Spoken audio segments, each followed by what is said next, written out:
What's up, guys? It's your man, Donovan Sharp, and welcome to the first official edition. Now, I don't know exactly what we're going to call this podcast. Onyx and I have been kicking around some ideas, but I want help from you guys in the chat. So first, let me welcome my very special guest. She is the one and only, the lovely and talented Onyx Muse. How you doing? Hi, how are you? Thank you for having me. Absolutely. To be a part of this. Absolutely. So we're going to talk about a couple of things before we get into the nitty gritty. We are going to talk about the confrontation that happened between you and Marquette, but I want to tell the audience about the first time you and I met. So a couple months ago, I was down in Vegas working on a project, and one of the people that I was working on the project with happened to know who you were.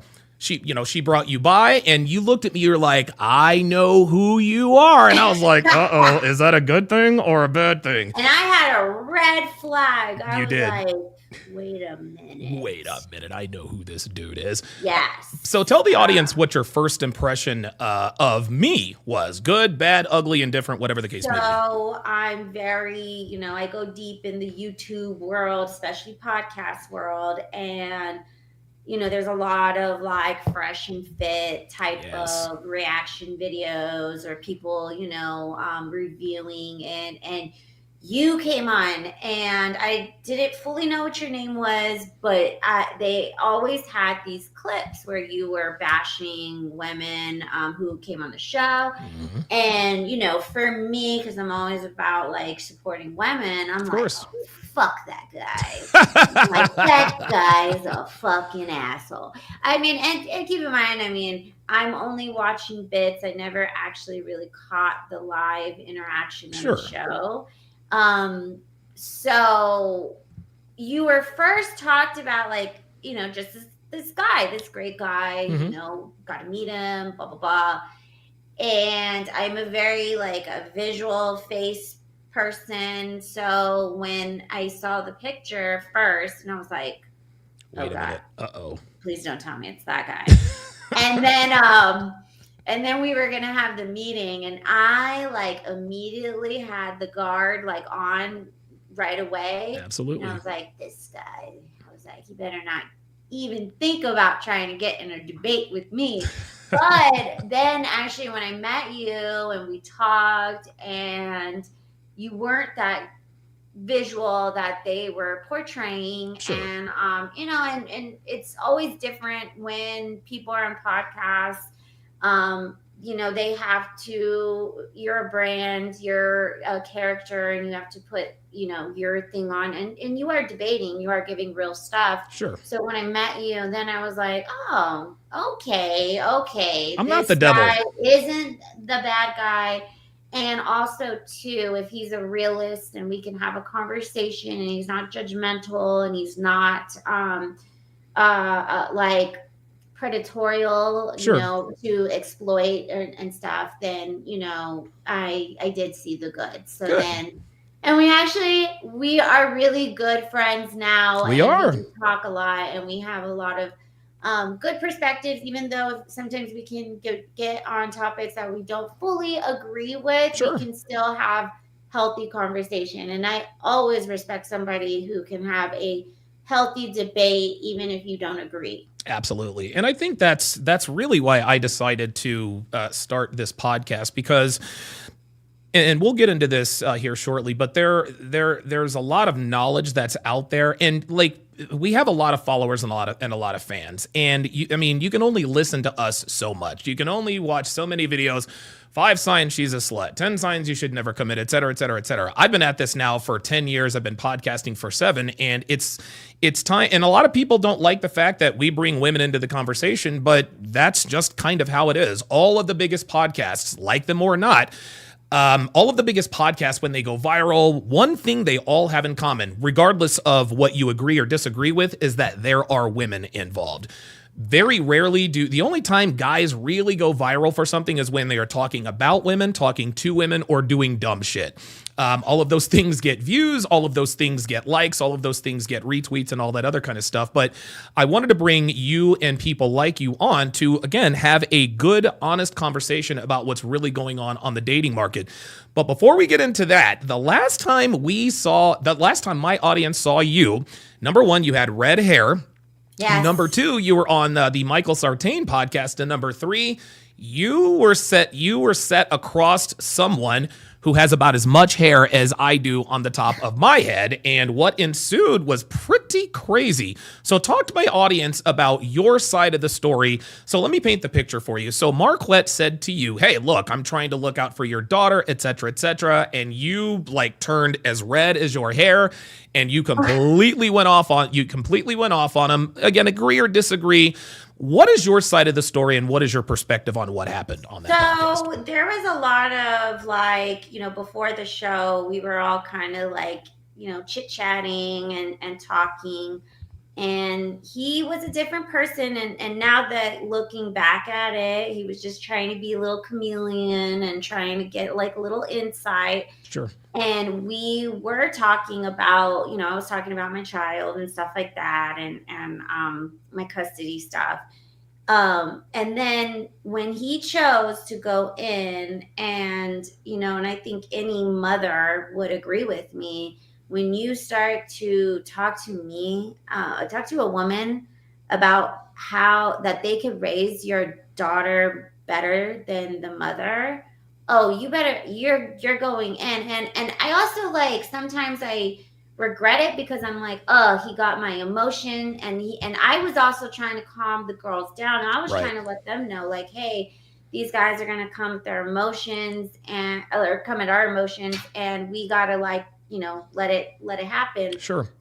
And he got me, but he also, said some things off camera that I definitely didn't agree with. I saw right through it that he was like a complete wankster, trying to portray this like street cred. And now he's this business guy who's got this knowledge. And as somebody from the hood, as somebody with some real life experience and insight as to, topics that we were talking about, I was like, you don't know shit.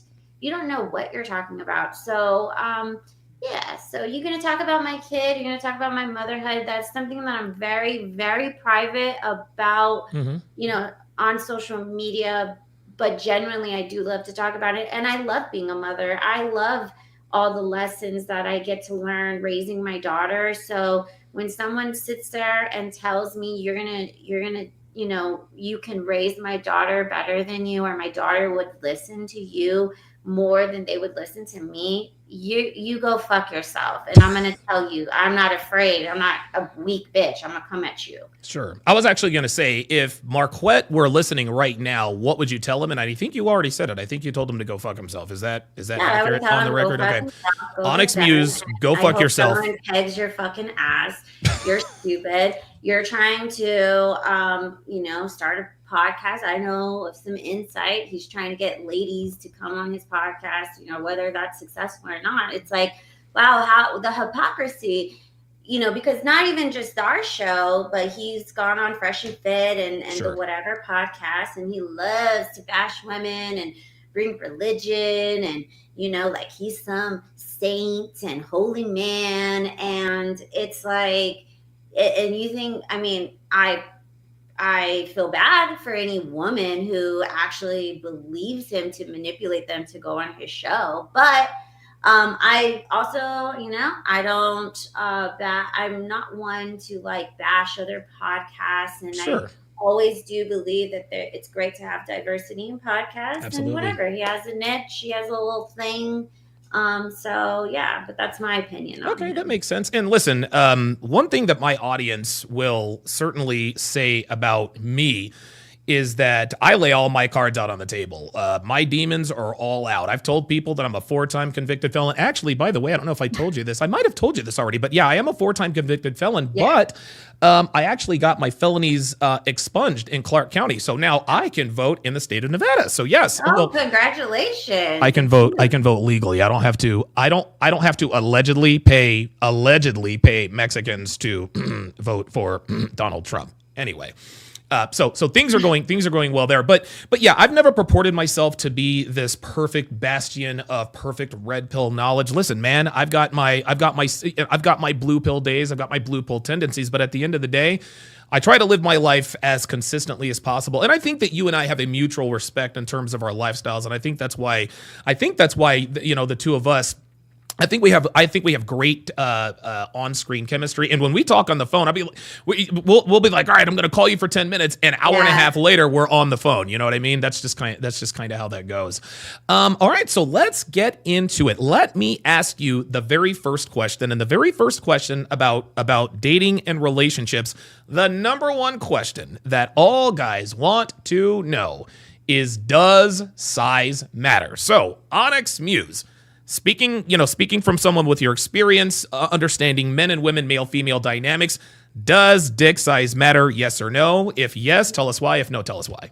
No, I don't believe it because, and I know people are gonna, think I'm talking, madness, but no, I've been with men who have been very greatly endowed and the chemistry or the personality was just off. Like they were just, big dick, right? Sure. Or nice dick or whatever. Right. And I've been with men with not the biggest size, but their personality and our chemistry and the passion was amazing that I didn't care about that. So I think it's more so that, and maybe this is also lost, that men need to get passionate. They need to get, find their intimacy and their personality and humor. Sure, women love that.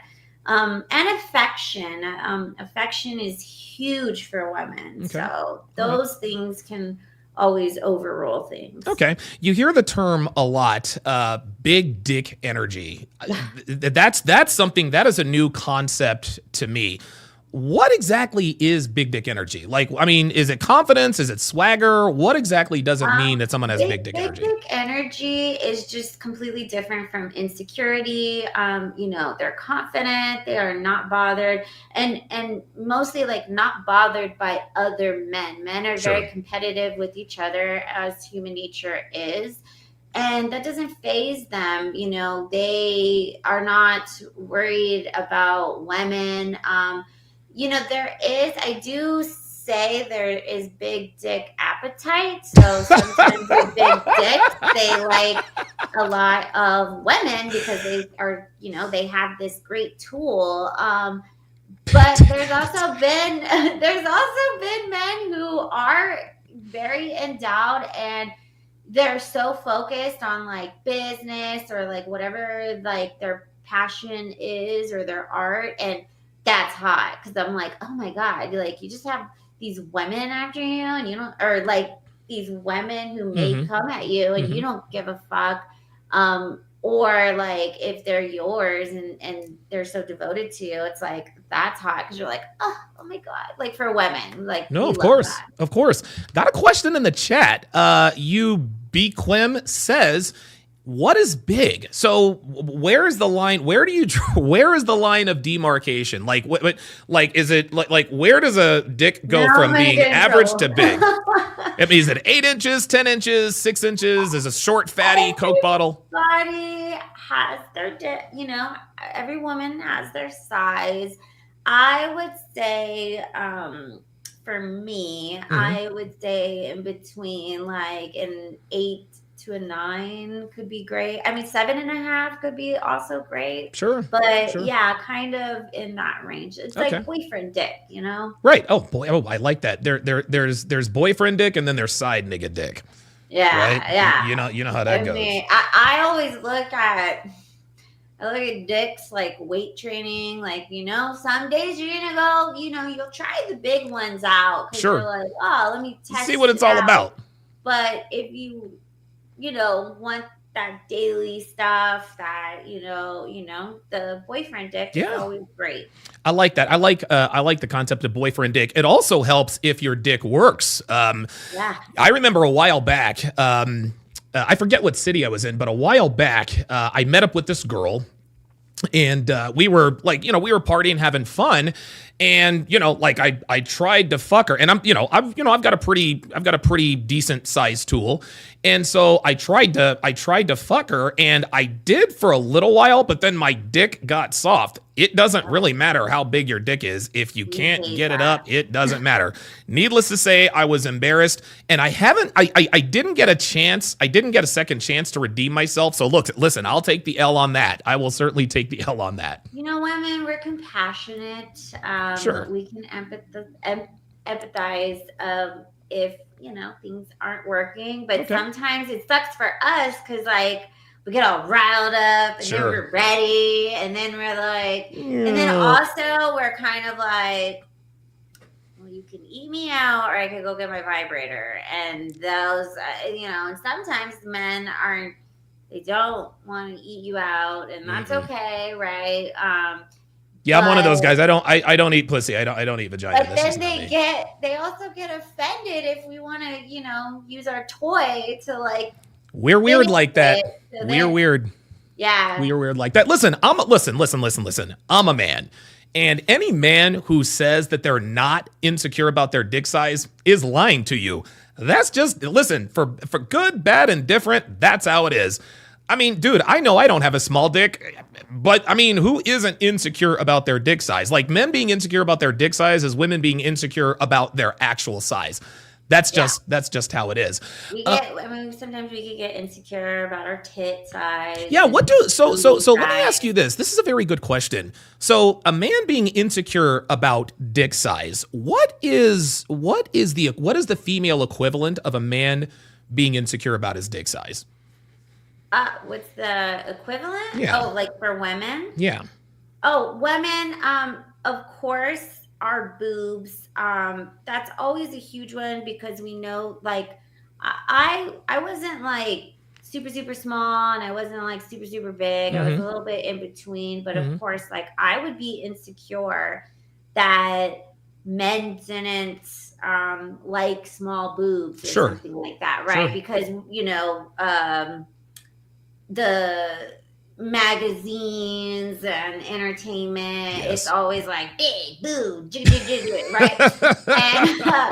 And so I remember I used to wear 2 bras sometimes because it like looked good. Oh, 2 bras. So that's like, you remember stuffing your bra, right? Trick. Yeah, wow, 2 bras. And women, because we want to, it's like we want to attract the other mate. So when I was go-go dance, so I go-go dance, and I used to do that all the time. And then not until I was 23 and I got like with the older boyfriend, and he was like going crazy over my little boobs. And I was like, what? Does he like this? Like, what the fuck? I guess these aren't much. And he's like, oh, these are great, natural boobs. And it started to like make me realize that, like, wow, like, okay, men aren't really as concerned if they're not ginormous tits. Like, you could still have small tits. And then I actually ended up, I really loved my little boobs. Like, I loved, I embraced it a lot more. And I would have kept them if they stayed the same like look after having a baby, but it's okay, boobs. And that's the fun thing about boobs. They change sizes and then you can also adjust them, and the guys love it. So I feel like women were very insecure about that. Okay. Our booty size. Yes. Booty size has been, a lot Of more course. in the norm. Sometimes I think women go a little too far with getting Oh my BBLs. God. We will talk about that. Absolutely. But it's their body. Their body goals, and they want to do that. It's just so risky, Yeah. and the recovery is so terrible. And sometimes even men have said, "Whoa, it's just like too much." Sure. So Sure. it's and it could be a little like tough, but whatever. Men, women, we do it for ourselves. We do it to hopefully attract the type of guys that we want, and that's women. So definitely those things are number one Okay. for women. Carrie Renee in the chat, she says size doesn't matter. It's what you do with it. I Yeah. agree. I agree with that for both dick size and boob size. Like, don't get me wrong. I love big fake tits. That's my password. That's how I am. But I've been with women. I've been with girls with small boobs. I've been with girls with medium-sized boobs. And it didn't turn me off that she had small tits or medium-sized tits. I mean, that's just kind of how it is. Would you say that that's kind of the same with dick size, or is it a little bit different? It's a little different. See, Okay. boobs, they're just there. Okay. They're up top. The dick, like, you're actually got to do something. That's right. The motion in the ocean is like a real thing. And it's how you use it. It's how we get pleasured. But I think we also have to understand, like, for men who aren't endowed so largely, like, it isn't just that. Like, men need to understand women, we're mental. Sure. Like, you're using your guy and you're in our fucking ear telling us the naughty, like, There you go. sexy shit that we make you feel in our fucking ear while you're like in us and all that. Like, oh my God. Let me We ask go you. crazy. And sometimes men don't think about that, Right. or like they don't want to, they just think that it's like, Just pound away. porn, right? Yes, and so right, they're just right. like, oh yeah, she wants the hardcore and stuff. And it's like, calm down. Women are never gonna come that way. Okay, fair enough. Yeah.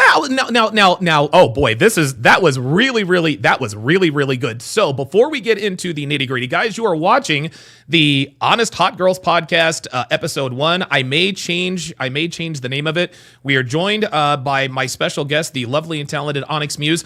Before we get into any more of the sex, dating, and relationship questions, talk about your time in the industry.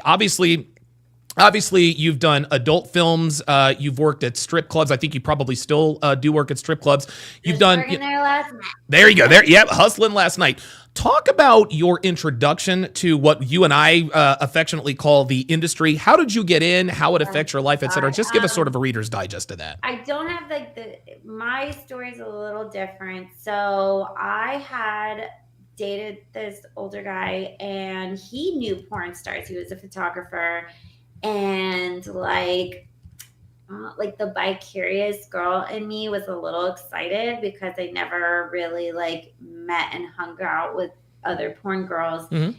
And it was funny because like when they would hang out, they wanted somebody to like roll blunts and joints. And I actually had worked at a dispensary at the time, so I was like, oh, sign me up. Like, I got you.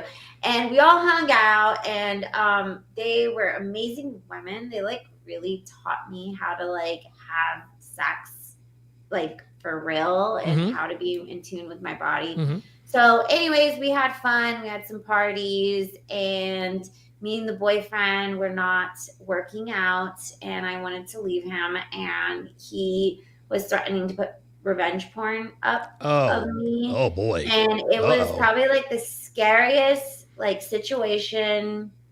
And I hung out with the porn girls like away from him, and the girls were like trying to warn me, and then they were just like, like, why don't you just like, get in and like shoot some scenes, and then you got like some notoriety and he can like get off your back. And I was just like, I had my life. I was a go-go dancer, a regular model. So I had like 7 residencies at Wow. Hollywood nightclubs. Holy I was shit. also booking regular dancers. I had I had corporate contracts with these clubs that I Right. would get budgets for costumes for certain projects. I was doing music festivals. So he was really, I mean, this wasn't going to be, Onyx wasn't even a thing. This was going to be who my personal self and my reputation in this world. So I was like, I kind of thought it over, and my dancer. So first, my dancer who she made my costumes for my go-go Oh, dancer. cool. She was like, "Hey, like, that's kind of crazy." She's like, "Why don't you come to work with me before you like get in Okay. at like adult industry?" And I Mhm. was like, "Wait a minute." I was like, "What's work?" And she went to FITM, right? So I'm thinking, and she's amazing. Like, honestly, like me and her had a fallout, but she was an amazing like creative designer. I loved her outfits and stuff like that. And so she goes, "Well, I dance here." And I knew her from like my home girls from like my hometown. And so I'm like thinking about this, and I'm just like, "Oh my God, I am Uh-oh. Am I really a about to do this? professional dancer." Yeah. But I was in a crunch. My ex was stalking me. Right. I was like, he had all my money, Right. and I literally had like, I think I had like barely $100, Oh my and God. I was just like, okay. And so I went, and I had the best night. I made like $600. Wow. There you go. And it was so easy, but it was, the scariest part was like taking your clothes off. Sure, sure. But it really, like, it wasn't Okay. after, like, Okay.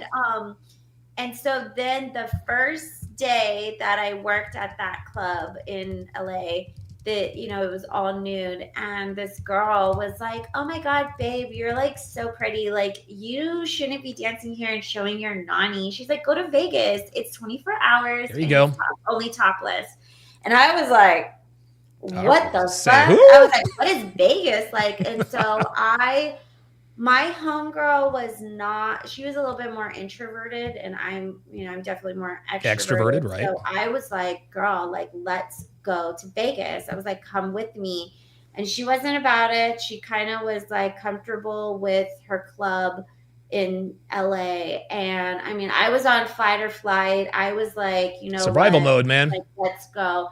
And so I did a few things. So even like, I was dancing when I was with this guy. I was also we had a deep like BDSM relationship, Okay. and he was my dom, and Okay. I tried being, I was a submissive.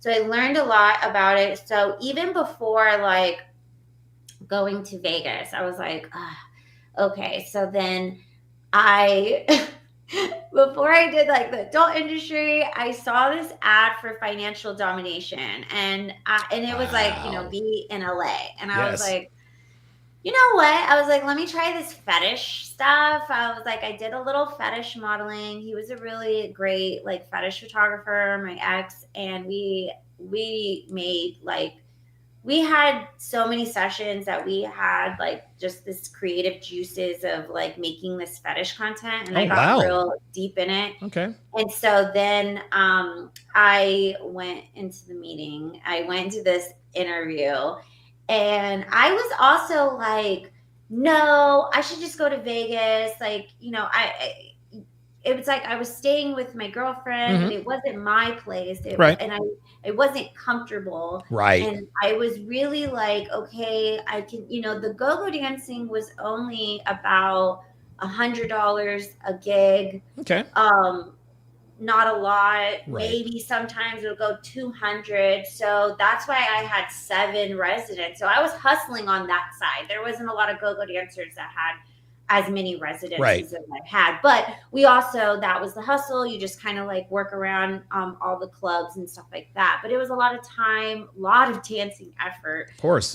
Compared to the stripping. So I tried out financial domination. I did this. I even like midway when the guy had asked me like what my fetish experience was, Yeah, it yeah. kind of like brought me like immediately to like ideas about like my ex.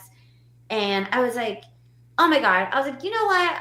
I don't even know why I'm here. This is ridiculous. I'm going to go. And the guy was like, wait. He's like, hold on. He's like, you will be very successful at this. He's Okay. like, but, you know, I need you to have the undivided attention to learn this. I'm not going to just give it to you. And like, Oh, when you're okay. 23, 24, and you're just like, everybody gives me everything. What are you fucking talking Of about? course. Right. Right. That was Sure. my ego. That was Yeah. my entitlement. Right. And I left the thing and I was like, I had my cousin with me and I was like talking with it to girlfriends. I was like, should I do this? I was like, this is crazy, right? Mhm. They're like, yeah, it's absolutely crazy. Like these are weirdos and whatever. But I was so passionate about fetish. Okay. I loved it. I just didn't want to do it with my ex. Right. So I did it. I did the training. It was intense. It was Yes. crazy. Absolutely. And kind of got the hustle. So I did dance a little bit, Okay. but I was also in between the dancing in LA. I was like learning this, domination. And it was so intriguing. I did my first session and I did really good. And then I started to notice that the guy was somewhat exploiting me because I became in demand. But okay. it was Well, intense because he's like speaking for me. He's like telling these people I'm like experienced professional. I'm so sadist. right. And I'm like, whoa, wait. Slow down Wait. there, buddy. I'm like, you can't be telling them that. I'm still trying to learn this shit. Right. Right.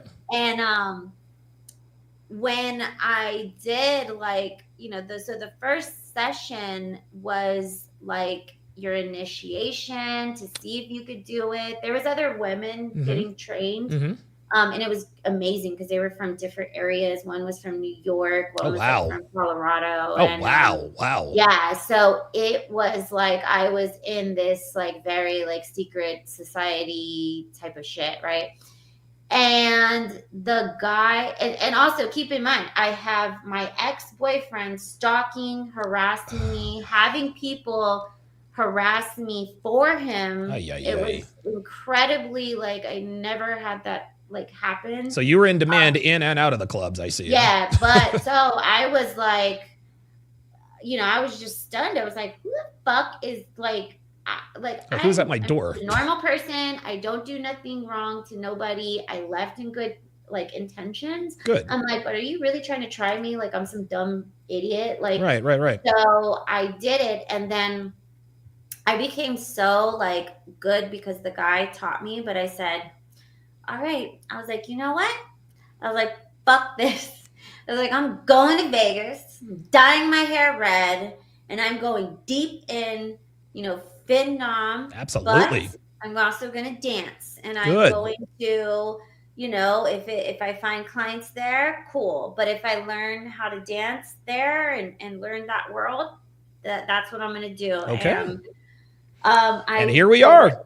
Spearmint Rhino for 10 years. Wow. It's pretty crazy. Wow. I still I don't always find fetish guys, but definitely when I do have a fetish prospect, I go in on zero in. I specialize in financial domination. Okay. So it's much more lucrative. Yes. At first, I would also do sessions like in casino, like hotels. There was a whole like system to it. And kind of been in some dangerous situations. Absolutely. Yeah. That was on trial and error. And that was also learning the risks when you don't do the tradition correctly. Oh, okay. When you try to misstep, and this is why, FinDom has become very popular, very mainstream, but also too, there's a lot of people who are watching it and thinking, I'm just going to go put up and become a dom. Right. No, Doesn't work that the way. true dom has to learn from the bottom. Okay. So you have to become a submissive Oh. in order to know who, like, you have So you have to be trained to be a submissive in order to be trained to be a dom. I did not. Now that I didn't know. So when I hear, and this could be men and women, Mhm, oh, I'm just a dom. I just, I chose that role. Okay, then you don't know shit. Right. You don't know what it takes to surrender. Yes. And experience it, like devote your sanity for the outcome. Right. And it's absolutely. a positive outcome. Okay. But it's a trust thing. Obviously, the person that you're doing it with, you're either attracted to them in some way, if it's like mental or physical or both. And that is why you do it. And that I have all the respect for actual doms. Okay. Men Real doms. Okay. Became a submissive and then, graduated into that. And that's what people don't understand. Not to say that women, now the internet is amazing because there's so many courses and a lot of information out there. You can learn it from true professionals, but back in the day, it was not like that. No, of course not. You had to go to a place. You had to go to a dungeon. Hard knocks. Guy. Yes. And, absolutely. All right, we've got some questions coming in here. The questions are coming in hot and heavy. King Life with the $2 super chat says, Onyx, do some chicks have dick envy or penis envy? Do some of the girls you work with, do they have penis envy or, okay, sounds like they do. Size queens. Yes, they do. Okay. They are real. And I've noticed, especially like a lot of like adult stars or sex workers that, they're just like, oh, I just love that. Just want a 10-inch dick and all that. Size. Right. And, unfortunately, that's what happens. But I think also they can tend to learn that sometimes the dick is just a dick, right? Right. And they want more. Yeah. They do want that affection. Of course. Maybe the big dick doesn't know how to do it. Or it's a plus if he does. Sure. But yeah, it's a thing. Just like if a guy gets with a woman who isn't as endowed of his his typical type. So. Okay. All right. Very good. Got a question from Alaskan K on my Discord. He says, Onyx, would you ever date a man that previously paid for your services? That's a very good question. Would you ever date a client or former client? We would definitely, it would have to depend on our chemistry, our bond, if it was positive. His money, maybe, if it right? Was, it has to be about personality because if he paid and he's a client and then we want to step into that realm where he's not paying, well, I better fucking like him in order for him to like date me and stuff like that. Yeah, so, of course, I mean, of course. Not going to say it's not possible. Okay, but... all right. Okay, very good. Another question from Alaskan K. He says, do you think it's beneficial for men's masculinity and mindset to frequent strip clubs? That's a very good question. Yes.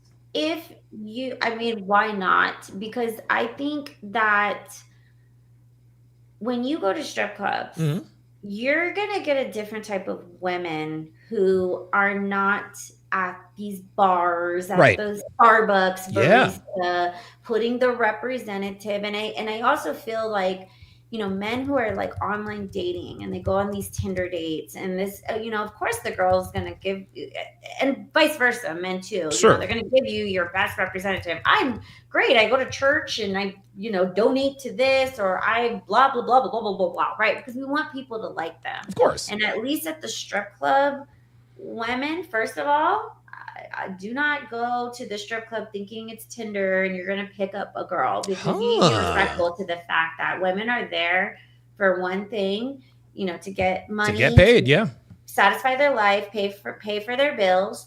This is an exchange. theoretically, Yeah, men, you should know what the fuck is up. Don't that's come in right. the club and offended because we don't want to go on a date with you before you've even bought a VIP, right? I'm just keeping it real, Keep it okay? real, man. That's what's up. Hey, Um, so guys, listen. If you want to date a stripper, don't try to holler at her if you haven't bought a VIP. I'm just gonna put it out there a little bit. and also too, a lot of men, especially with the red pill community, you can't handle it. It takes a real type of guy to You handle dating a look. stripper. I'm gonna tell you what. I have dated about a half a dozen strippers. You're 100% correct. You've got to have a titanium spine. You got like, dude, you can't. And this really explains the reason why I'm just immovable in that way, because I've dealt with girls who are in the top 1%. In terms of looks, and it absolutely, you got to have balls of steel. Here's an interesting question.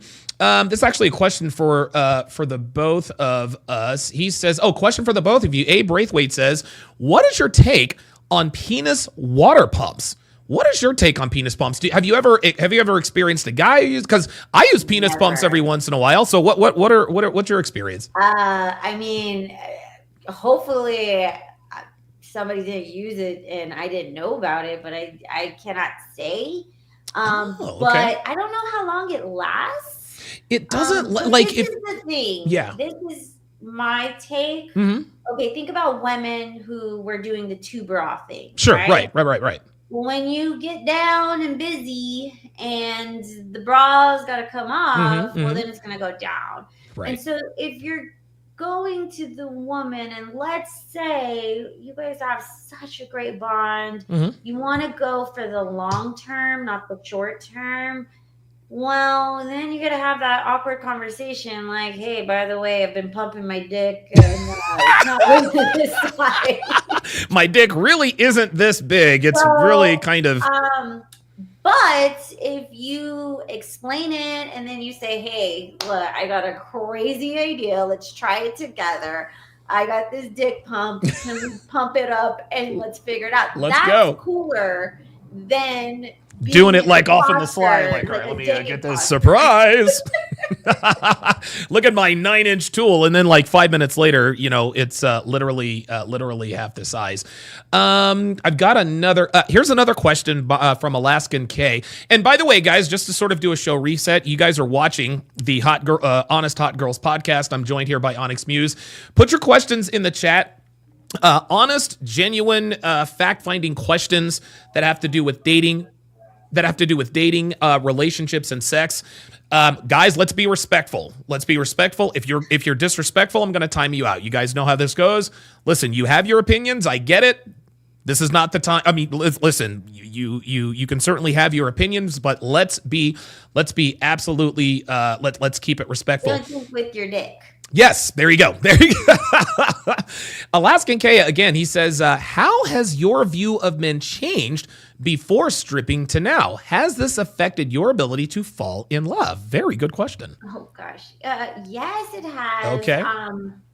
I used to hate porn. I used to hate strip clubs only because I was in a long-term relationship for like 7 years. Okay. And my fucking boyfriend was like, sometimes I would catch him watching porn, or he had previously worked in a strip club. And so he would like tell me stories with his guys, and it used to annoy me. Right. And I used to like look at those women like, oh, like fuck those women. Right. Right. And then it wasn't until my ex that I was with, the older guy, he would talk to me about his girlfriend that was in porn. And sometimes I would just be like, I don't want to know. But then it was like a new relationship, but I was like a little curious. And he showed me one of her porn, and it was so beautiful because she was like a ballet dancer. Oh, and wow. She was using her ballet skills in the sex scene. And What? from there, I was like, oh my God, I love it. And so when I got into it and I started learning, definitely going deep in with sex and, working in the strip club and meeting men, I started to, very be compassionate Okay. towards men that even though there's like a transaction trade or a fantasy that they're trying to fulfill, at the end of the day, men work hard and they want to satisfy themselves, Right. or Of they course. have a void that they're trying to fill because maybe it's like something that they want to try. And they're also silly and fun, Of course. and sometimes they can't be like that towards their girlfriends or wives. Right. And what a Right. fun like job that I've had to be able to make these guys happy or reach this Satisfied. like, little bit of A little bit of naughtiness.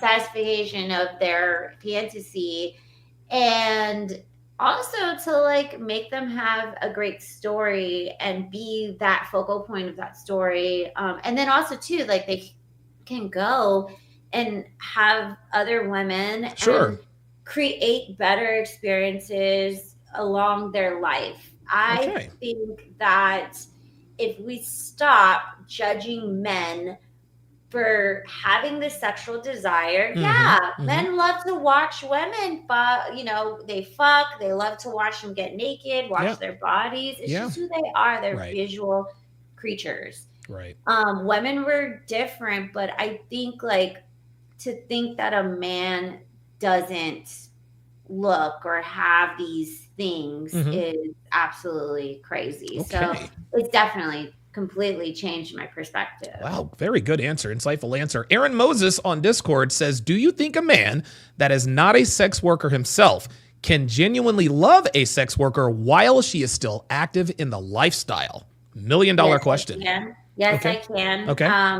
The thing is, like, there's some amazing couples, and actually, like tomorrow, I'm going to a wedding. Yeah, you've actually told me Amazing about porn some of these star couples. who's Yeah. marrying her boyfriend, Mhm. and when I see men who are not in the industry and they support their woman who, we have a very tough career. This is very thick skin. Yeah. Regardless if you're a porn star, a stripper, cam girl, or whatever. But the fact is, like, women, we have to mentally get the fuck up, Mhm. look sexy, Yeah. get in this zone to perform, and with on top of some people shaming us. Mhm. So it can be hard, right? These people can be talking down on you, but when you have that man that is like, baby, fuck them. You are my queen. Like, you are beautiful. You are fucking hot. You're gonna go get this money. This if they're working with a guy or Sure. whatever, they're not even phased by that, because at the end of the day, the woman needs that. We have our girlfriends to pump us up, but it means so much more mentally for women to have a man that supports them in this industry and can help guide them, protect them from other, predators. Like, Right. I do believe that love can be found with a sex worker and a non-sex worker. Okay. All right. Very good. Another question. This is a good question. Aaron Moses says, "Do you think a woman would have a better relationship with a man that's a former sex worker or that has never been in that lifestyle?" So, which do you think make better boyfriends? Men who have been in the sex industry or civilians, so to speak?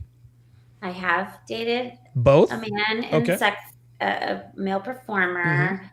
and What was that like? I think they can be great boyfriends, because as many women as they're with, they do very much get in tuned with women, Of course. even like more than what the woman feels. But Sure. again, it takes a certain woman who is confident in themselves, Mhm. not insecure. Right. It was very hard, and I was very supportive of my guy that I was with in the industry, and he's amazing. To this day, we're still friends and we still talk. Oh, cool. But men have it a lot harder. Yeah. So they have to get on the good graces with these other performers so that these other female performers can request them for scenes. Okay. So I understood the business side of it, and it's just similar to like my side. You can't get caught up in the entanglements Yeah. and stuff like that Right. with other women, because just like them, they're doing a job. There you go. There you go.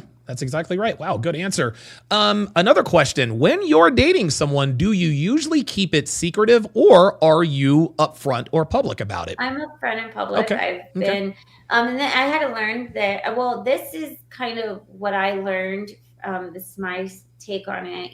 I was in domestic violence situations. Um, Sometimes they always erupt when there's another person involved, and so when I got into the industry and stuff like that, and I Mhm. was serious about my career, I said, "Look, any guy you come my way, I'm gonna be brutally honest. I'm gonna tell you everything, even if it doesn't like if it hurts your feelings. I don't give a fuck because I would rather tell you Mhm. and let you know rather than you come back at me and say I lied, I cheated, I was doing Right. this because I'm not Right. that type of Right, person." right, right. So, Have you ever kept it had you ever kept it a secret? You've been in the industry for a while. Have you ever dated someone and you kept it a secret and it blew up in your face, or have you always been upfront about it? um, always really been upfront about it. There Okay. might have been situations where you're at work, Mhm. you don't got to go into the details. Mhm. Sometimes, like, the thing is that I'm also respectful that I don't talk about my situations at work Yes. around my Right. guy out of Right. respect Right. because I know that that could be very damaging. Yes, it could be. So yeah, so it's kind of like you pick and choose, but for the most part, I think it is important to be honest in this industry because it can really affect your work. Absolutely. Absolutely. Wow, these are very good questions, very good answers. Cigar Man 85 with the $5 super chat. He says, as a stripper and in relationships, would you be jealous if he goes to another strip club and spent money on another stripper? Ooh. I wouldn't be upset about him spending money on a stripper, but Okay. the thing that could raise some eyebrows for me is the chemistry and the connection. If you didn't tell me, but also like, hello, I'm in the business and I know There you human go. nature. So if he doesn't tell me, I can definitely figure it You'll find out. out sooner or And later. yeah, so, but also too, like, you gotta like let people do their actions. So Okay. when they see their actions and they Okay. see what they did, then I'm not gonna react crazy. I Okay. just gotta, keep it pushing, and Okay.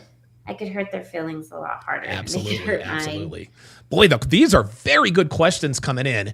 Aaron Moses on Discord says, "What are some methods a woman can utilize to not have her work take a mental toll on her?" See, because I'm talking like you and I, we've had extensive conversations about dude, life, girlfriends, boyfriend. I mean, like Yeah. you and I have had really, really intense conversations. And you seem to be, because I know other girls in this industry. You and I know a couple of girls in this industry that are not quite right in the head, and it's clear that the industry has taken a toll on them Yeah. in a bad way. How is it that you have been able to, at least what it appears to be, even in person, you seem very level headed. You're not crazy like you've told me stories about other porn stars who are crazy. What are some things that you've done? What recommendations can you give girls who are in the industry to at least minimize the mental toll it takes on being in the industry? Yeah, so I just like being a mom, That's one way. I think about when I was in my relationships. In order for me to do this work, right, and I'm in a relationship, and this man is giving me the privilege to Hmm. do this. Okay. So out of respect for him, it doesn't matter if I have someone requesting content or requesting me at the strip club, even though it could be good money. Hmm.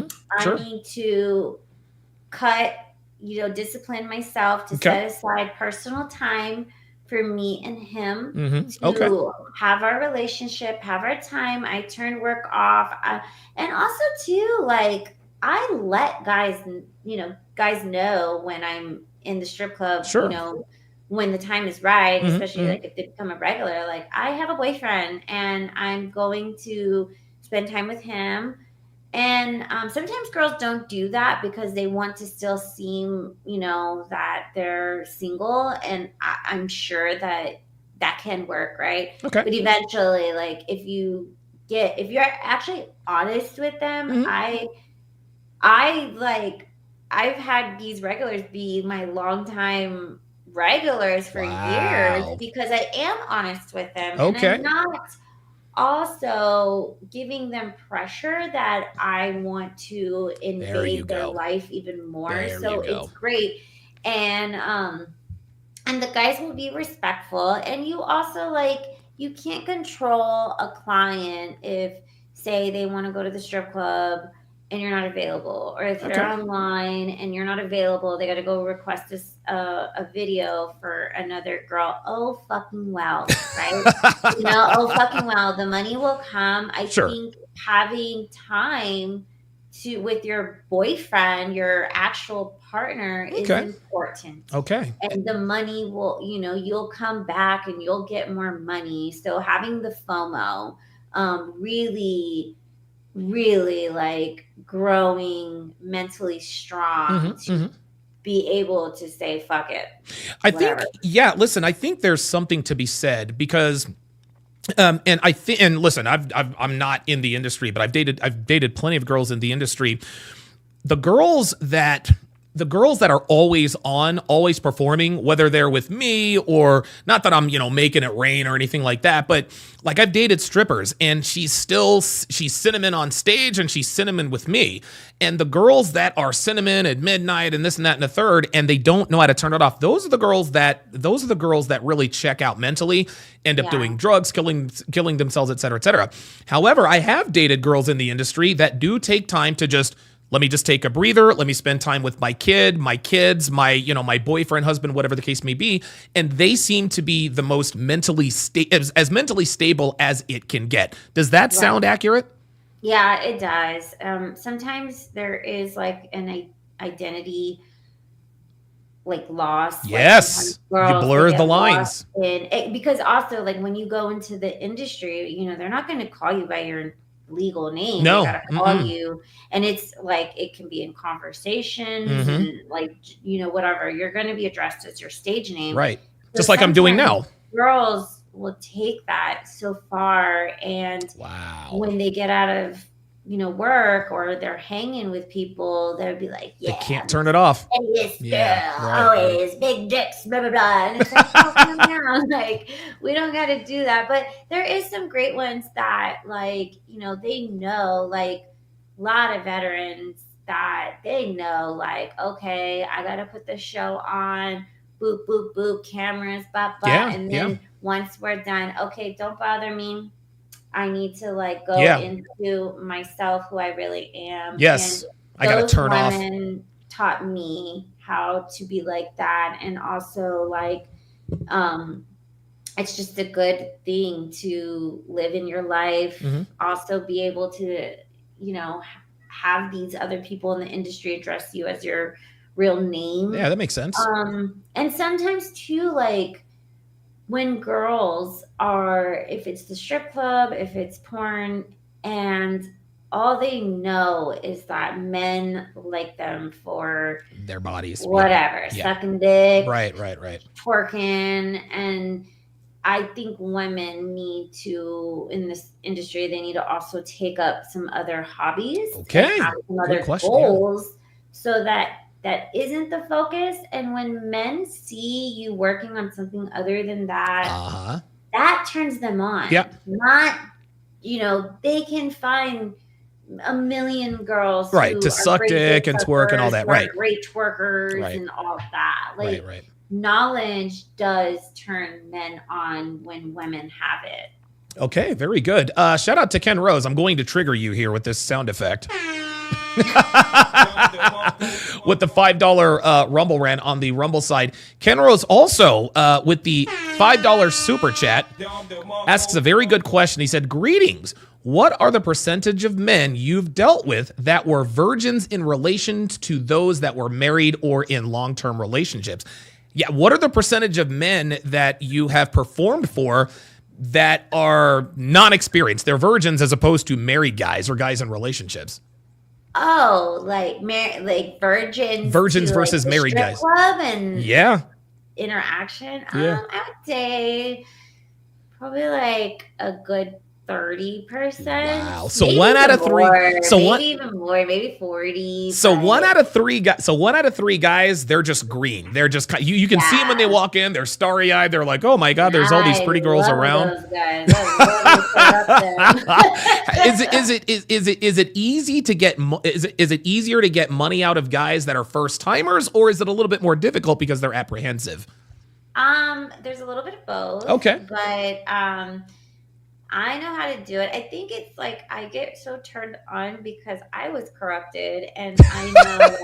So it goes back to like the Dom stuff. So it's like, yes, it is the power exchange. Absolutely. But also too, I love them because I'm like, okay, I'm gonna teach you how it's fucking done. Right. And I'm gonna make you bulletproof. Okay. Your fucking shit fuck friends are not teaching you because they're having fun. So don't worry, I'm gonna fucking so it feels good to be the one to like not only corrupt them and make them feel good, but also teach them like, okay, when you're not with me, and that's gonna be okay, and you're gonna go into another strip club, but I want you to be the man. There you go. I want you to be in control. Okay.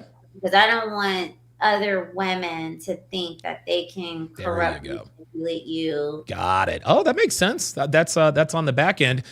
King Life with the $2 super chat says, "Have you ever had a boyfriend on set while filming?" That's an interesting question. Yeah. Wow. What was that like? I filmed with him. Yeah. Oh, okay. Well, that makes sense. Have you ever filmed with somebody else? He was never like at a scene, but my boyfriend was very he was experienced in the industry, so he actually would prep me when I would meet like a director or a certain performer and stuff. So he was very supportive, and anytime like he would perform, I would be supportive of him because I was like, get it down those bitches, get them down. So I totally had it. Like, that's funny. Here's another. Now we're going to start to get into, looks like we're starting to get into some relationship questions. King Life with the $2 super chat wants to know, do you expect your boyfriend / husband to pay your bills? Ooh, getting spicy. So, no, I don't. Oh, no. Okay. I work. Okay. However, if my boyfriend has a problem with me working, well, then he needs to put up or shut up. There you go. But I will say, even if I've had a boyfriend, I've had plenty that have offered that. Okay. I'm a type of person, I cannot not work. I'm a worker. I like to do it, even if it's not this work, I would do some other work because I just can't help it.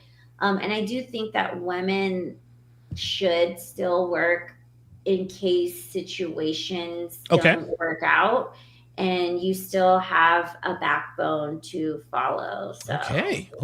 Man, you are killing it. People, dude, the reviews are in. Man, there are so many fantastic questions. These are really good questions. Yeah, they're very, very good questions. Here's another question. What is a line that men can't cross with you, whether it's in the strip club, on set, et cetera, et cetera? What's out of bounds?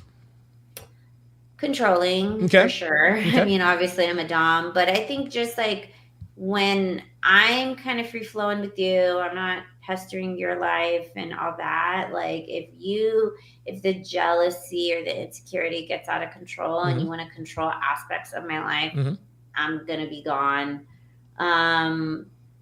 Definitely shaming me of what I do. I don't like that.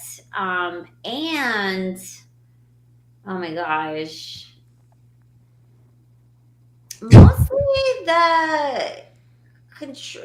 I'm a Gemini, so like I need to be free flowing and have my life. So like to be like controlled and overly like, where are you going? What you doing? Blah, blah, blah. Like, I hate that. Like, that would drive me crazy. I would just be like, so yeah, that's kind of a line for me. Okay. Here's another question by Transit in the Discord. I'm going to reword it because I think I know what he's trying to ask here.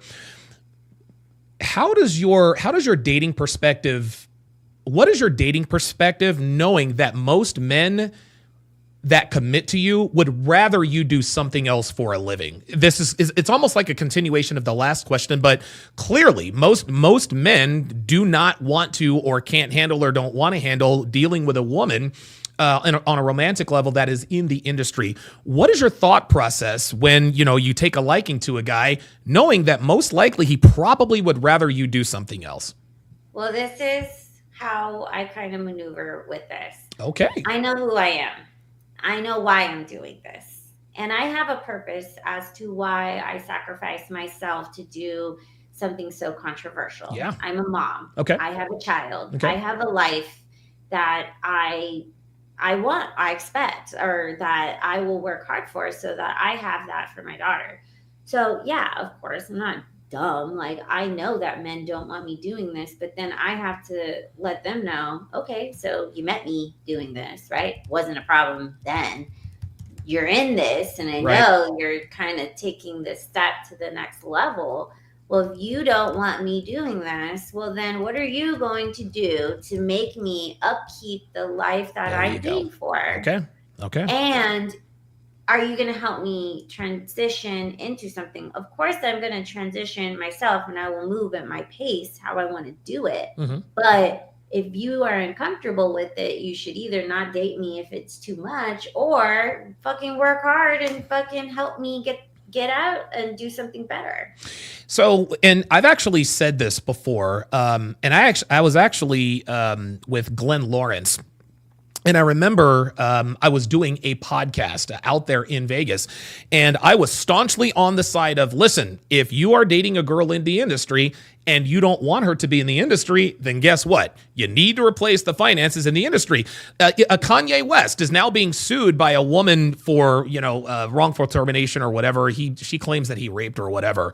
And that's neither here nor there. But he really took a liking to this girl, but she was an OnlyFans model. And he said, look, I want you to quit OnlyFans. And so her response was, okay, well, if I quit OnlyFans, how am I going to make money? He says, I'll pay you $1 million a year not to be on OnlyFans. That's kind of what it sounds like you're saying. And I agree.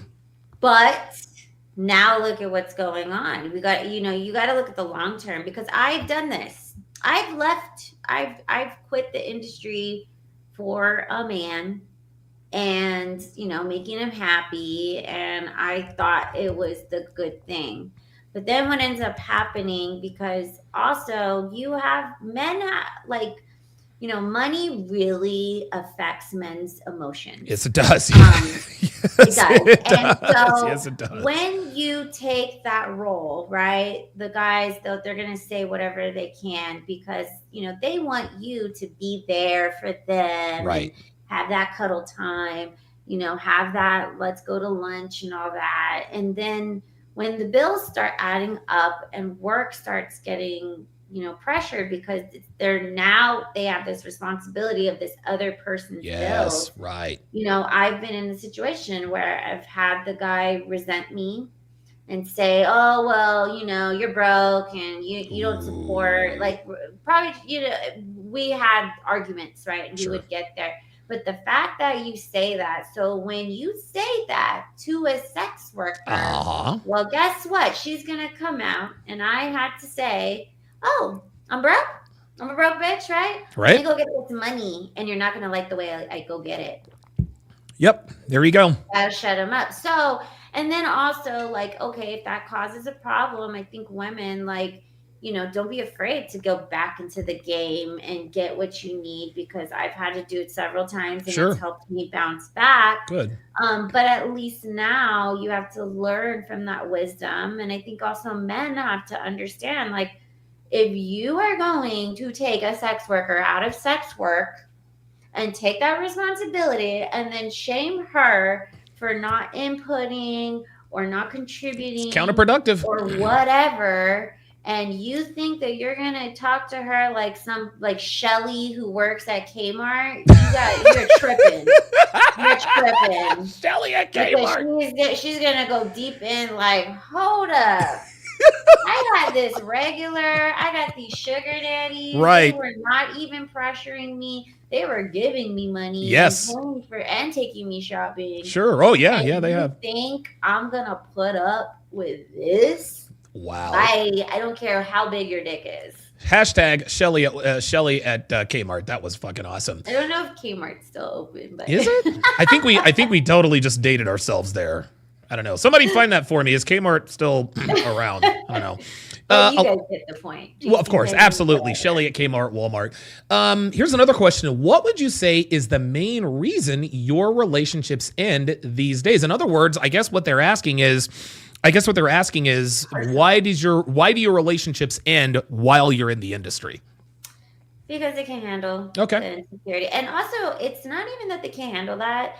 For men, they think that I'm going to potentially fall in love with one of these guys and run off into the sunset and all that. And sure, don't get me wrong.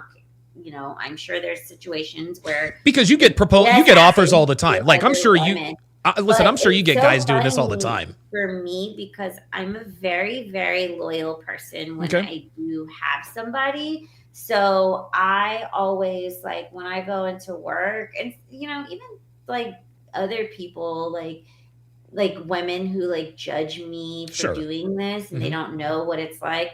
Bitches, I don't give a shit what you think. I got my eye on the prize. I am there for the business. I am there to reach the goal. I don't give no fucks what you think. And even if that's a man that I'm in a relationship with, if you're gonna constantly, like, you know, I'm going to tell you what's up, and you Mhm. know that I'm doing business, and then you can't handle it, well, then we can't be together because Right. you're going to fuck me up for work. I need to mentally go in there good. Life's good. I need to drain all these wallets. There you That's go. what I'm focused on. Good. By the way, got an update. Sean Morris in the chat says the last Kmart in the continental U.S. is set to close tomorrow. So, Whoa. so Shelly at Kmart, Shelly, listen. we got a job for you. I was gonna say, Shelly, look, man, if you, instead of hitting the employment line, hit up your girl Onyx at Rhino. She'll get you all squared. See, you and Shelly were at each other's throats, but now you guys might be able to find common ground. That's very, very interesting. Here is another. Oh boy. Do you think men just play the game long enough to be able to sleep with you for a few months? That's interesting. Have you ever been finessed by a guy who pretended to like you only to sleep with you? You gotta understand something. Okay. I am from the adult industry and I know sex.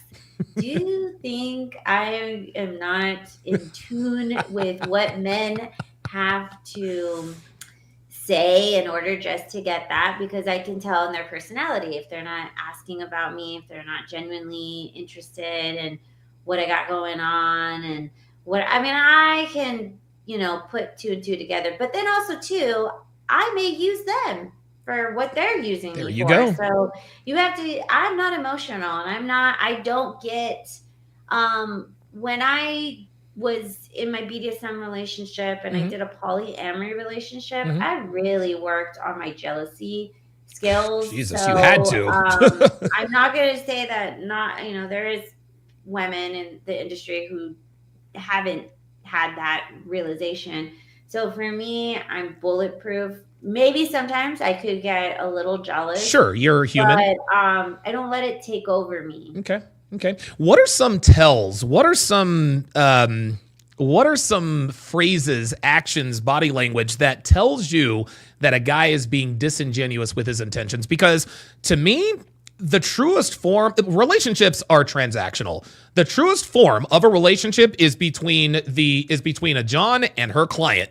Because without the money, there is no sex. Without the sex, there is no money. That's transactional. If I'm in a relationship with a girl, if I'm not having sex with her, we're not in a relationship. So what are some things that guys try to do that to try to fool you into sleeping with you for a while that are like, okay, wait a minute, you did or said that, now I know what's going on. I'm going to put my little secrets out there. I hate it. We're going to build an empire together, girl. I hate it when men call me baby, and I immediately turn that down, and I go, you better get a creative name better than that. Okay. Several bitches baby. Right. It's not special. Good. I okay. can tell the way that they hold my hands. Oh, how is that? How? I can tell the way that they hug me. Hmm. If they, I can tell a lot of things. Body What does language hand holding is tell you? very, huh? What does hand holding tell you? It's the way and how the grip is of if they really want to hold my hand, if they really want, and not to say like, yeah, there's probably some players that they know this and Sure, whatever, of but course, it's the feeling. It's all in feeling. I'm a very, very intuitive, empathic person, of so course. I take all of these very seriously. But also, I've been cheated on. I've had men. Before I got into this industry, I have experienced, cheating, heartbreak, Of lies, course. deceit. So I've learned from a lot of wisdom, but if you're gonna play me, I'm Yeah. gonna play you even harder. Okay, fair enough. Transit on the Discord site says, how do you cope with the emotional demands and, how do you deal with the emotional demands and the premise of your job? In other words, how do you mentally deal with the emotional demands of being in the industry?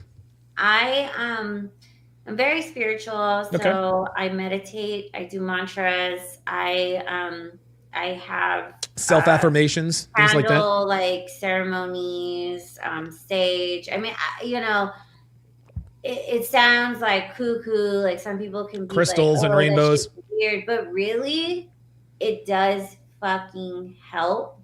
And I make sure my aura is all good, mind, body, spirit, all of that inside. So that is personally how I cope with that. And I understand, like, I have to do this Have to. before I go Yeah. and work in the Yes, darkness. absolutely. I see, I was seeing, I haven't seen her in a while, but I had this astrologist, and I would do these readings, and she would let me know, like, you work with a lot of spirits, a lot of, and the spirits are ranging. They're good spirits and there's really bad, dark spirits. So it's really important to self-care. Of Just course. take a moment to regroup from what you experienced, and you have to always like cleanse yourself. Okay. Wow, these are very good answer. CDL in the Discord. Oh, I'm sorry. Cigarman85 with the $5 super chat says most people retire by the age of 65. At what age will you retire from the sex industry and why? I am going to retire. My goal is before 40. Okay. But not in the sense, like, I would say being a performer. Yes. We've I had have conversations so about much this. Yeah. insight into the business and the behind the scenes around the business that I would love to still work around the adult industry Okay. with some aspects of it, but more so behind the performers, teaching performers. I am working on a workshop so I can teach women all the hustle tricks and all the things that I do to do this. Because there's nobody teaching you. Right. I did it. I had to do it. I had to learn all on my own. And there's good people And there's very bad people. women who, they would want to help you win. And there's some that are haters. So for me, with all this knowledge, I think now I'm turning more so into like an advocate, education, teacher, with everything that I know. So Wow, good answer. Yeah, No. So you learn from the school of the hard knocks, and you want to be an advocate for women who are new in the business so they don't get taken advantage of. In terms of, now we know that there are good and bad people in every industry. What percentage in the industry, being a sex worker, which sex is easier to deal with or harder to deal with? Is it easier to work with men or easier to work with women? Women in what sense? Oh, wow. Are we talking about like lesbians? No. I'll put it to you this way. In terms of good people and bad people in the industry, is a bigger percentage of men in the industry good versus bad, or the percentage of women? In other words, are there more good men than good women in the industry, or vice versa? So, in other words, which sex has the higher percentage of good people versus bad people? Women, of course. Wow. See, because a lot of people, Onyx, say, well, men only get into this industry and they're exploitive and this and that and this and that and a third. But I think women like you say, listen, man, there are a lot more women who are after your throat than men. Is that accurate? Yeah. Okay. Oh, yeah. Wow. And, Why do you like, think that is? And this is what I had to learn. Like when I did professional go-go dancing, Mhm. there was at least a decorum that you had to be respectful to the other girls. You couldn't like publicly, like, or even behind the scenes when we're rehearsing, go attack the girls. But there was a lot of shit going on behind the scenes around it. Like you could feel the vibes, but you Sure. just had to like work with this person. Okay.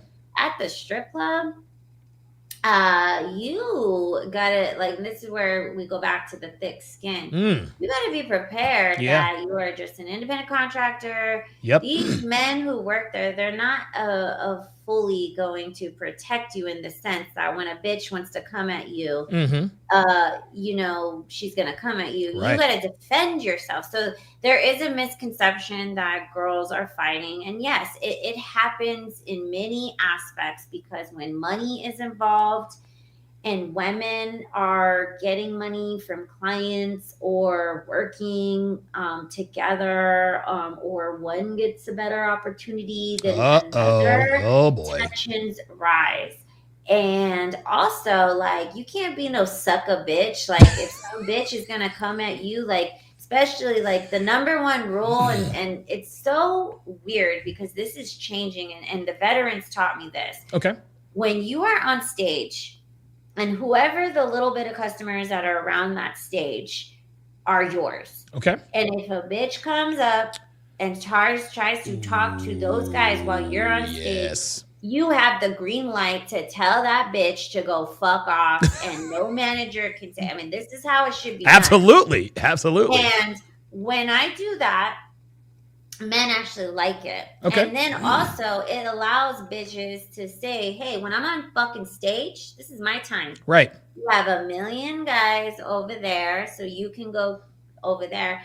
And there's a way, like, you don't got to get super nasty with it, but you got to be direct and almost nice nasty, but you got to can't let people, like walk all over you. Okay. So it is, it's a lot. And it also, it can happen in clients, like, that's right. If we have guys paying us to hang out or going to like a club or going to a thing, and then they want to come at you. It's like, well, bitch, you better be ready to come at me because I will fucking tell you to go fuck yourself. Like, you're not going to fucking talk to me like this. So it's just, tensions rise. And sometimes girls can be just way too competitive. Okay. Well, listen, we all know that girls are competitive. Yeah. What percentage, how can I put this? It is a well-known fact that strippers, OnlyFans girls, when they do work in the club, they sell they pop the pussy on the side. What percentage of strippers do you know that pop pussy on the side? Oh, God. Is it 50, 60, 10? About maybe like 30% of girls do that, because there's not a lot of girls that are like very like strict, candid. They work in the club. They don't go outside of the club. And the other girls that do that, like, you have to kind of wait until the signal is good, like that they can be allowed to like tell another girl without like, any retaliation, like telling the manager or whatever. And also too, like, you can't be mad. Like, if the girl's going to do it, like, that's her prerogative, whatever. But as long as she's being safe and, and I always, like, if girls tell me they do that and whatever, I don't judge them, and I always let them know, hey, if anything fucking happens, you can call me. I got you if I can, right?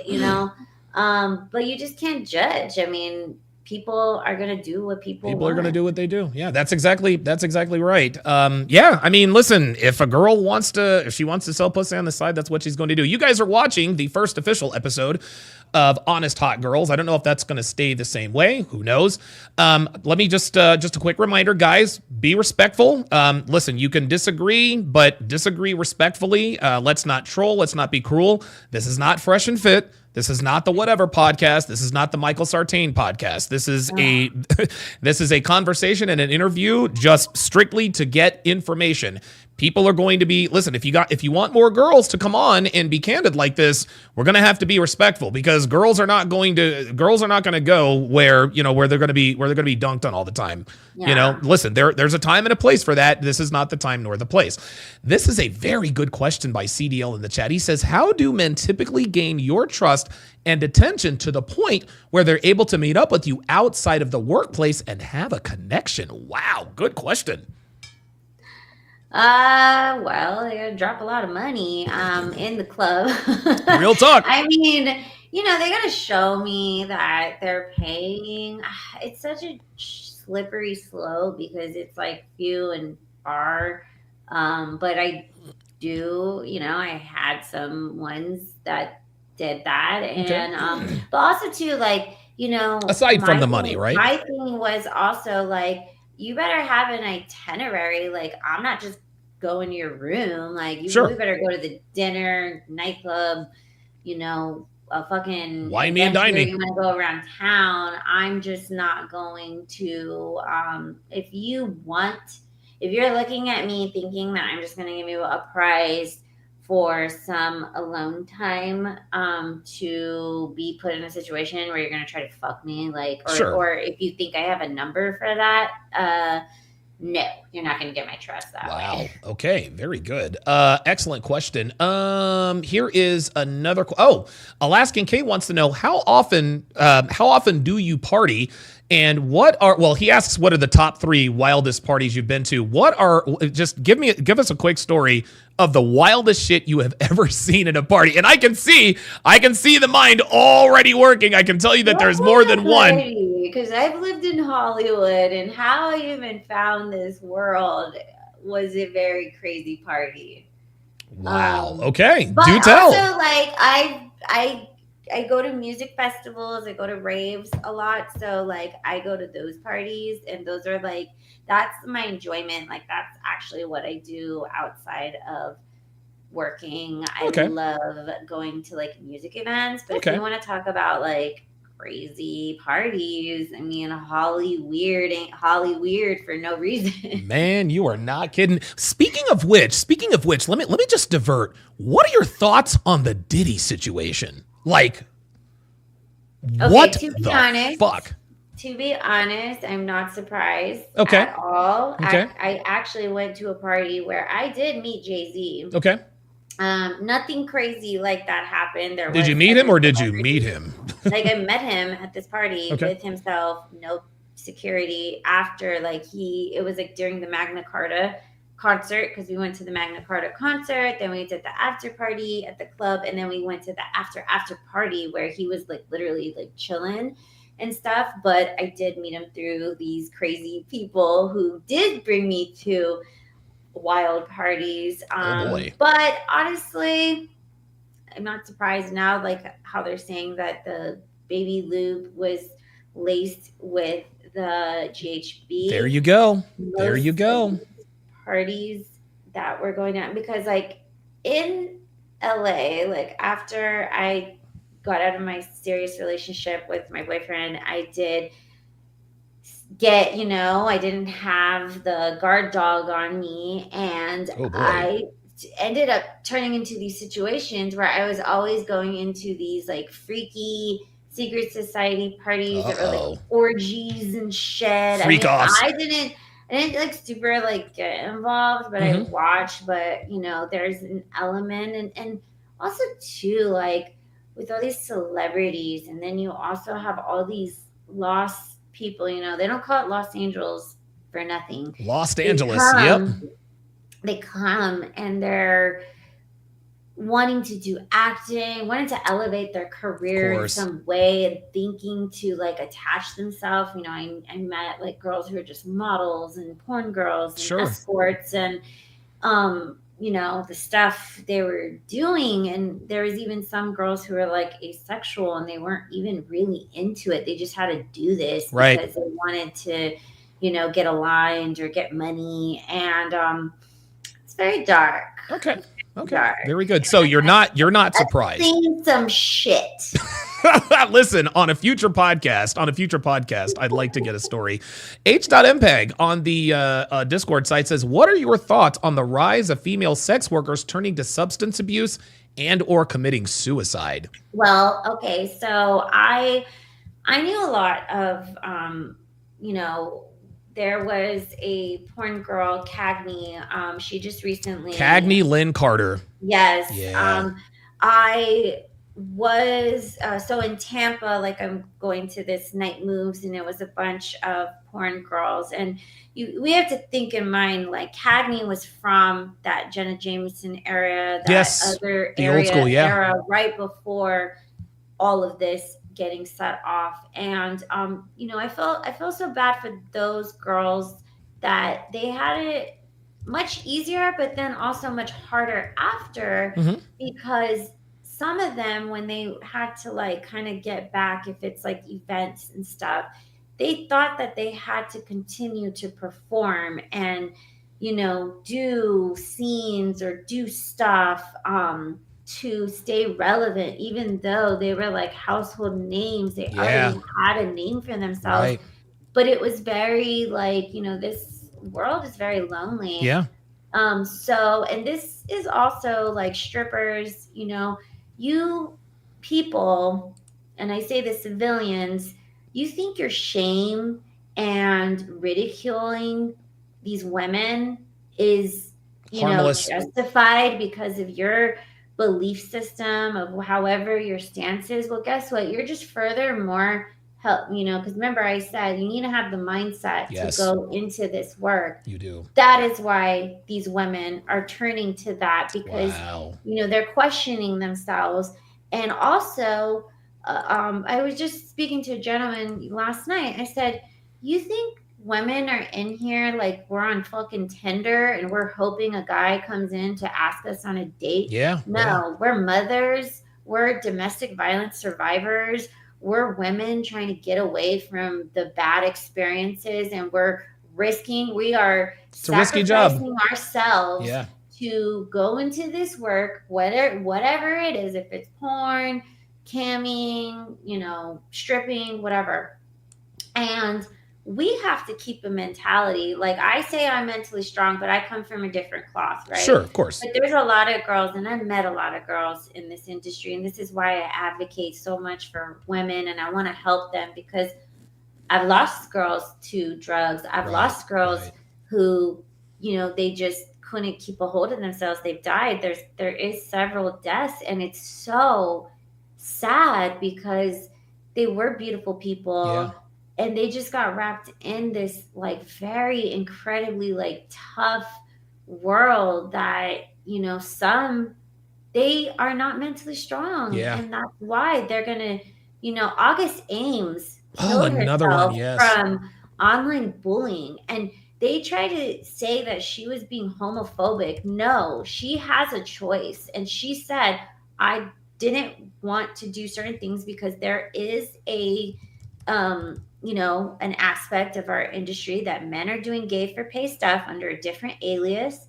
And she was letting it known that, you know, she doesn't want to perform with a man who performs with a man because of her body. She was married.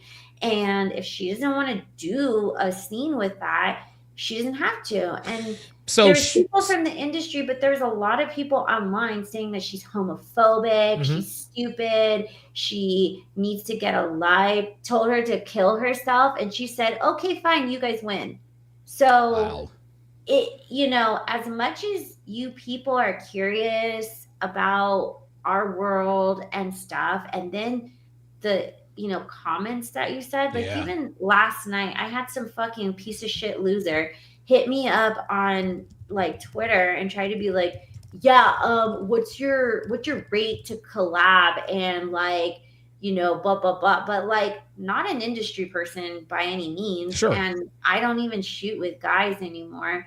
And it was just like, no, thank you. I don't do that. And I'm not a hooker that you could just book, like, just Sure. because you have an OnlyFans. Right. And then this guy had the nerve to like sit there and say, oh, I'm not some Jenna Jameson girl. I'm a hooker. Excuse me.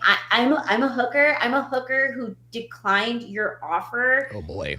and I didn't want to sleep with you. And then you're going to shame me because you literally have like less than 500 followers on your fucking account. You have no picture of yourself.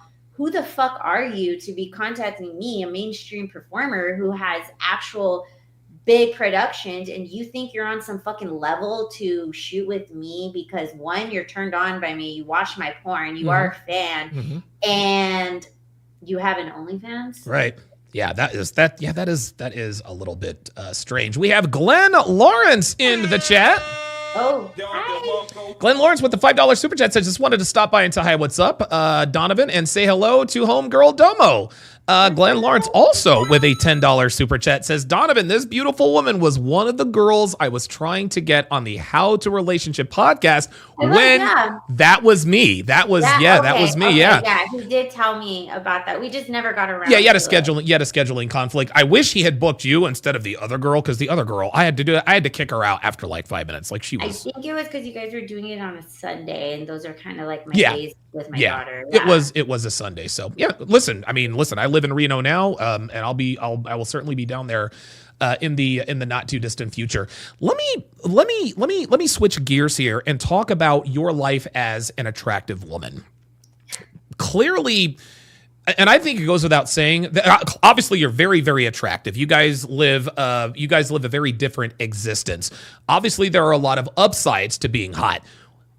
Onyx, what are the downsides? Like, what's it like moving through life knowing that just about every man who sees you wants to have sex with you? What's that like? Sometimes it could be a little like overwhelming, or also annoying. Okay. Because sometimes like I do like want to just like talk to them about like editing or like software or DJing or whatever. And then like, when they have to like tell me, like verbally tell me like their thoughts about me in person, and I get it. Oh, it's because of my career. You think I want to hear this. Right. It does make me have a little down respect, because I'm like, do you think I'm that easy? And I'm going to be like, oh my God, you think I'm so fucking hot and you want to shove your dick in me? Oh, give me your dick, right? Sure. So but also I can't complain because I do need to uphold this type of look and a type of status and aura when I'm doing my job. So I get it, the nature of the business, but sometimes I also I like to like fuck with people. Sure. With this hotness. So, it goes both ways, and you just gotta also like set your boundaries where you're just like, great, I didn't want to know that if I didn't want to know that at that time. Right. What are some of, you've been in the industry, particularly in the strip club industry, for a little over a decade. Dude, girls don't normally last that long. It's almost like the NFL. The average NFL career is 3.5 years. And a lot of times they end up retiring early because of injuries or they just couldn't handle it. Why have you been able to stay in the industry so long and not be strong? I mean, you don't look like you know what girls look like in the industry when they get strung out on drugs. They're sullen. They look like prostitutes. You don't look like that. You still look healthy. You still look strong. How have you been able to do this for so long and maintain your physicality and your, not going mentally crazy? I definitely love working out. So I worked out. The biggest challenge of my life was bouncing back from being pregnant. Of course. But also too, like, I don't overdo it. I don't get work on my face. I've never touched my face with any type of like plastic surgery. type of things. They don't do lip fillers. Right. There's nothing wrong with girls Sure. who do that, but then you get to this point where you are going to keep going at it. I'm really like, I don't like to be addicted or attached to anything, like Okay. have a commitment of something. But I just really take care of myself. And I also like when I did choose to like get my boobs done, I didn't want to go so big and Right. be overly. And there's nothing wrong. I have amazing girlfriends. I have great big tits Sure. or Right. like big asses. But really, I'm just always keeping it. I do this like I kind of always keep myself in the ideal girlfriend look. There you go. Um, Nails done, hair I'm done. still, yeah, I'm still like that fantasy, but I'm also like, I want them to maybe like, if they saw me at Starbucks, then they would still approach me. Okay. Like, I know, well, I am intimidating, but I know that there's other women who are like super intimidating. So I Sure. think that's kind of why. But really, too, like, I mean, I'm a good conversationist. Sure. I know how to hold a conversation. So I think I've been able to stay really heavy in the game is because of my intellectual knowledge, like insight and knowledge on how to speak to them, sell Yeah, of course. money, Yeah. and also keep a relationship for them to keep coming Okay. back. Wow, very good. Excellent, excellent. Yeah, and I think you actually mentioned it before is knowing when to turn it on and knowing when to turn it off because you have just like you said, you have to get into a mental state in order to be Onyx Muse. But hell, I don't even know what your real name is. If you want to Domo, be, oh, right, Domo, Domo. If you want to be Sarah Smith or Domo Smith when you get home, you yeah. actually have to turn it off because you can and will get burned out. This is an interesting question. What was it like taking your clothes off in front of strangers for the very first time? Was it scary? Was it funny? Was it fun? What happened? It was like scary because I mean, even though I work out a lot and I make sure like I physically feel good, it was like nervous on Sure. how people were going Are to, they going to like my body? take me. Yeah. Yeah. And when their faces, like, because they got like cold faces, right? Sure. Like, you don't know. When their faces turned into smiles They're like, or they "Eee." were like excited or they threw the money, well, then I was like, oh, fuck. Like, why was I so scared at first? Sure. So, yeah, it's interesting. It was more so like catching their vibes with their facial features Okay. that All made right. me like more comfortable. Okay. Very good. You're doing very well. We've You only. like to see me naked? Hey, look, man. If being naked gets you paid, then there you go. Just a few questions left. Here's an interesting question. If you are not in the industry, what else would you have done for a living? It's a good question. I went to school for sound engineer and music production, Oh, so that's that's right. a Yep. big one for me. I also did a little bit of film school, Okay. and that was like super exciting. Like I really found Foley so nerdy, but I Okay. found that to be fucking interesting. And ironically, it is not it's not really male dominated. Oh. Or Oh. I think it is male dominated, but there is some great women there, or there's not a lot of women in it and they're kicking ass in it. So that, but I just also I was a legal secretary for a real estate attorney for a long time, and Okay. I really got knowledgeable of like law. I am a little considering going to law school just Okay. to, do divorce law or Domo at law. There we go. prenups, maybe. But yeah, I'm really good at computers and nerdy shit. Okay. All right. Well, I mean, who knew? Who knew, right? Yeah. I think that's what a lot of people, men and women alike, and I think that's probably one of the downsides of being a super attractive woman is people automatically assume that you're sort of hollow upstairs, right? Yeah. And let's be honest, most hot girls are hollow upstairs. Like, you know, like the stereotype does not exist for no reason. But what is the response? What's the response from men clients when they figure out, oh, wait a minute, like she actually can hold a conversation? What's that like?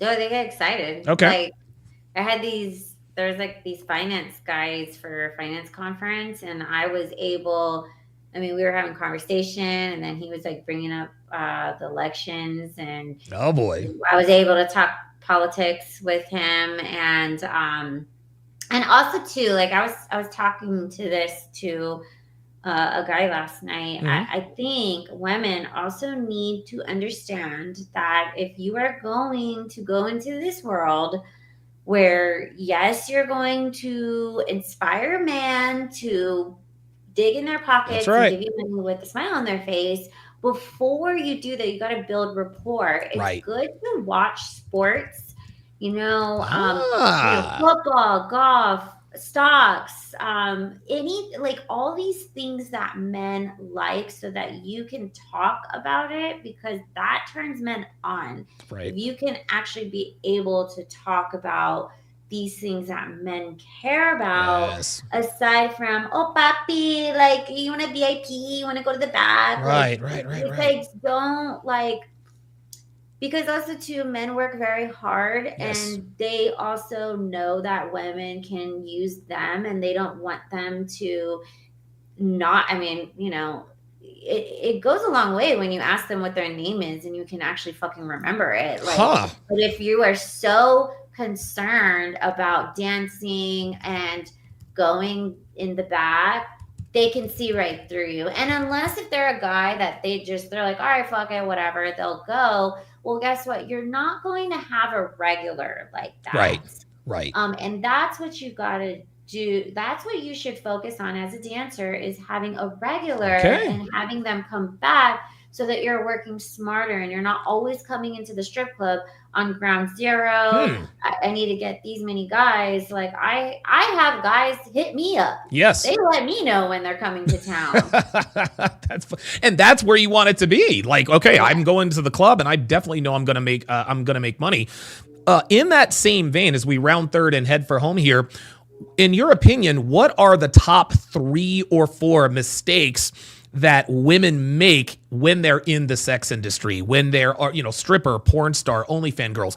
What are some of the biggest mistakes that women make that end up getting them burned out, or ending up like a Cagney Lynn Carter or an August Ames or a Shyla Styles?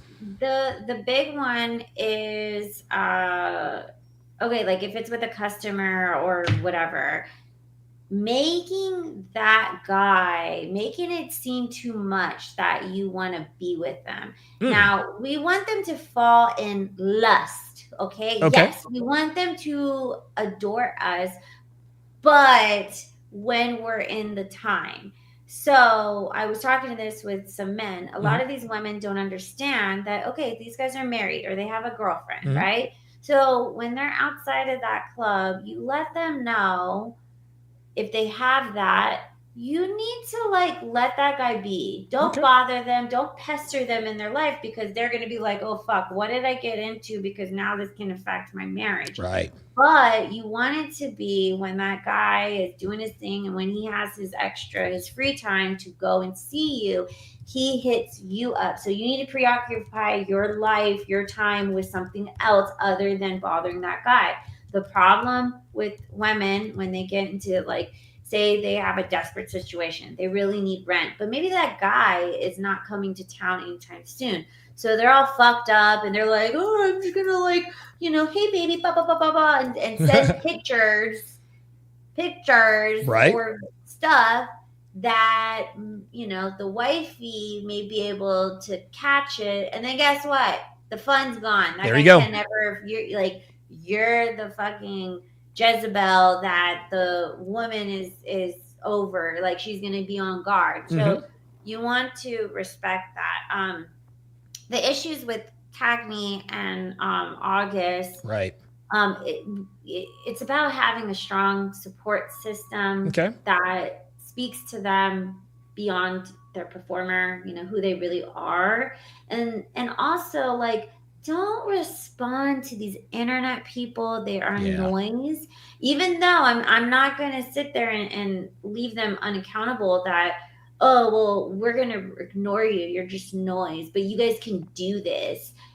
I think it's the responsibility of these people, because most of the time when they do this, they just want our attention. Sure, of They're course. like Yeah, little, that's yeah. like little children. Yeah, right. But you also have to like not take it personally, not phase you. If there is like drugs or alcohol that this stuff really affects you, then I highly suggest taking a break from that, or not even like reading that. And this is again like why I say this is thick skin. Yeah. There's so many Not girls for the weak. now, and it's so saturated, and they want to get in the OnlyFans market, and everybody's talking about it. But at the end of the day, well, guess what? The work is that you do get to take your clothes off. You are going to make money. You might have to fuck yourself, and there could be a video out there, and these people are going to say good and nice things. There are costs, though. When I did go-go dancing and modeling, oh my God, everybody was kissing your ass. Sure. And, oh my God, you're so pretty. And then when I got into this world, God, those guys turned because maybe like they wanted to fuck me and I didn't fuck them, even though they were like, oh, I was so nice to you and you're just a little like. So it's really crazy. Like you're going to deal with all these different mental, imbalances. Like people are going to love you one day and hate you the next. Sure. And also you're dealing with people's like sexual, like things that is going on with them. It's a slippery slope. Like, I know guys are going to be like, oh, it's bullshit. But I really do like the moon, like when there's full moon and shit and stuff, or even like if they're not good in themselves and they don't kind of like take care of themselves or have self-care, then that can cause this extra like baggage from them, because it can it can affect your soul. Okay. So yes. So having self-care, this is why I meditate. Right. This is why get your mind right. I do all my sage. This is why I do all my spiritual rituals before I go into the club. And also like this is how I deal with you fucks that fucking write me and tell me some stupid shit. I know who I am. Sure. I am here. Like you could say whatever. I don't care. I'm out there and enjoy. It's not for me. It's for you. So. Okay. Very good. Last question of the podcast. Other than the obvious markers of attraction, tall, dark, handsome, money, what turns on Onyx Muse? Like if Onyx were to, no guy is perfect, but there are a lot of guys out here that would ask a guy, what do I need to do and be to be attractive to women as attractive as you? What are give us just sort of a Reader's Digest version of, guys, this is what you need to do to be attractive to girls who look like me. I love a man who is so into his business, like into his hustling, whatever it is. And like when I'm not, I know this sounds crazy, like when I am not the focus, like you enjoy sharing this aspect, but you're focused on something, whatever it is, that's fucking hot to me. And a lot of women think like that too, because the fucking 7-Eleven guy is going to say, oh, you're beautiful. This guy is going to say, oh, hi, pretty. Like, we get that. Sure. And don't get me wrong. You guys are very nice for telling us comments, but that's not going to move the needle if we want to be with you or not, right? But when a guy is interested in us and is willing to like share their like work, their that's their life and their success, and they're excited and they're working hard, or even their failures, Sure. They can, have humility, but they can share with you to pump them up. That's sexy. That's attractive. Like that's what women turn on. Like, don't be just focused on me. Have something to be focused on. And like women love that. You heard it right here, straight from the horse's mouth. Guys, we tell you guys this all the time. You cannot worship hot girls. Hot girls get worship from everybody else. If you want to separate yourself from everybody else that's saying she's beautiful and gorgeous and I want to be with you, focus on you. Focus on the business. The more you focus on your business and your purpose, the more women will focus on you. Is that accurate? Yes. She is the lovely and talented Onyx Muse. Guys, be sure to follow her on Instagram at OnyxMuseXO. Listen, I think it's safe to say new episodes that will be coming out of my podcast. I have some great interviews and I have more to come as good. well. Excellent. And, listen, I think it's safe to say that you'll be making regular appearances here at TSR Towers. Any parting thoughts, any closing thoughts that you have before we sign off here?